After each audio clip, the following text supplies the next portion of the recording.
So that Norse or it's blah, blah, or the cut. Hello everybody, welcome back to the channel. Today I'm doing something a little different, and this was a great idea that was put on by a fellow content creator on YouTube. His name is Brad, and he runs the channel as The Crow Flies Hiking. I'll put his channel somewhere over here in this general vicinity as well as in the description. But he had this great idea to promote a message with other fellow content creators that like to do backpacking and outdoors hiking, camping videos, for us to talk about our favorite trail. And there's also a little message behind this challenge that I'll talk about at the end of the video, which I think is very important. But for my favorite trail, I decided to do something from my home state of Minnesota, and I'm going to be talking about the Superior Hiking Trail, otherwise known as the SHT.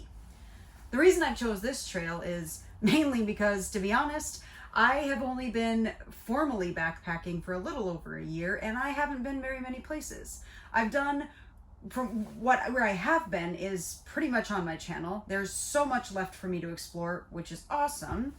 But of all the places that I've been, mainly in the state of Minnesota, it's the only place I've been able to formally backpack, I know that the Superior Hiking Trail is a destination that people come to from out of the state even, and I have had the pleasure of being up there not once, not twice, but a couple of different times hiking on the Superior Hiking Trail. I think I've been 4 times now, and I decided to do this video about that.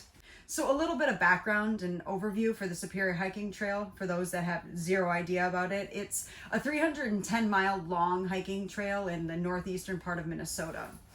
Now it follows like the rocky ridges that overlook Lake Superior. Everybody knows it's the largest of the Great Lakes. And the trail travels through like different ecosystems, boreal forests, the Sawtooth Mountains, different babbling brooks, rushing waterfalls, lots of wildlife.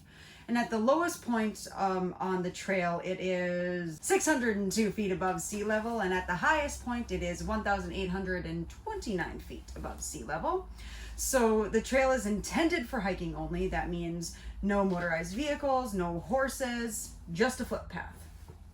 The history of the trail is that it started in the mid-1980s, and in 1986, good year because it's the year this one came into the world, the Superior Hiking Trail Association was formed, and they manage the construction, planning, maintenance of the trail. So a link to the Superior Hiking Trail can be found in the description. It's a great place to get any information, maps, guidebooks, just contact points for anything to do with the trail.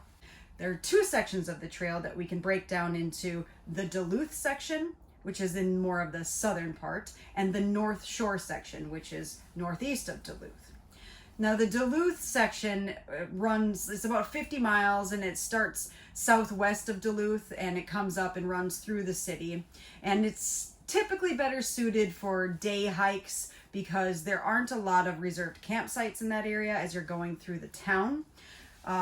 People who tend to through hike, that's kind of an area where you have to finagle. You either camp at sites with fees, which you can do. There's a state park and there's a feed campsite, or you can stealth camp, which we don't do, or just quite honestly haul your tushy on through that section of 50 miles as fast as you can and try and get her done. So the southern part can kind of be a little bit tricky. So the North Shore section of that trail travels through the towns of Lutzen and Grand Marais and ends just below the Canadian-United States border. The total elevation gain along the trail is about 37,800 feet, and the elevation loss is about 37,400 feet, but that's for the northbound hiker.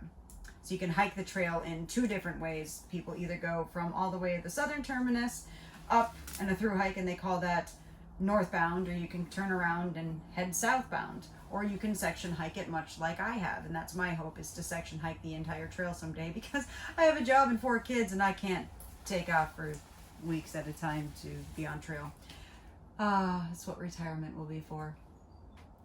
So The cool thing is once you get up to that northern terminus, you can actually, it starts to connect up with the 65-mile long border route trail, which goes into the Boundary Waters Canoe Wildlife Area.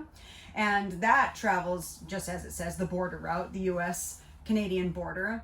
And then once you get all the way over west along the border trail route, it connects up to the, and I am going to say this name wrong, I guarantee you it, but KK Quebec?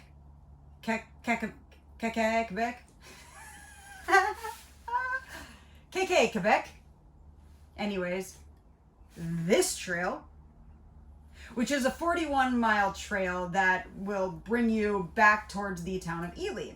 So it allows a hiker, if you want to completely go up and in through and around the Boundary Waters Canoe area. So you can basically explore that region of Minnesota in its entirety if you have the time and the money and the gear and the supplies and the desire to do so. But my highlights, what I love about this trail is because it holds some of the best sights that northern Minnesota's Arrowhead region has to offer. The Arrowhead region, by the way, for those not down with the local vernacular, is that part of Minnesota, put it up on a map here, it looks like a arrowhead when it's little, it comes to a little point, the arrowhead. So from here, when you're climbing up and you can get some of these landless vistas of Lake Superior where you can see out and it's your mini ocean. That is a lake, but it looks like an ocean, but it's a lake. I like to call it the Sea of Minnesota. To abundant waterfalls, rivers, beaver dams, and close encounters with wildlife from beaver, deer, black bear. It's just everything that is quintessential Minnesotan to me. Anything in southern Minnesota has its own appeal, but I am a northern girl and I love northern Minnesota, and the Superior Hiking Trail is just northern Minnesota. So lastly, I want to talk about the message behind talking about our favorite trail, which is my favorite trail is my favorite trail because it exists. And it exists because there are hikers like myself and you that go out there, and when we hike, we leave no trace. LNT. You pack in, you pack out. You don't want to disturb the ecosystem. You don't want to disturb the wildlife. You don't want to leave crap for other people to have to clean up, and you don't want to be that guy. So as 2020 rolled around and lots of people got outdoors, myself included, that also meant that there may be some people that aren't familiar with Leave No Trace, and there were plenty of people who left lots of traces. Leave no trace doesn't just refer to leaving garbage at your campsite and putting your fire out.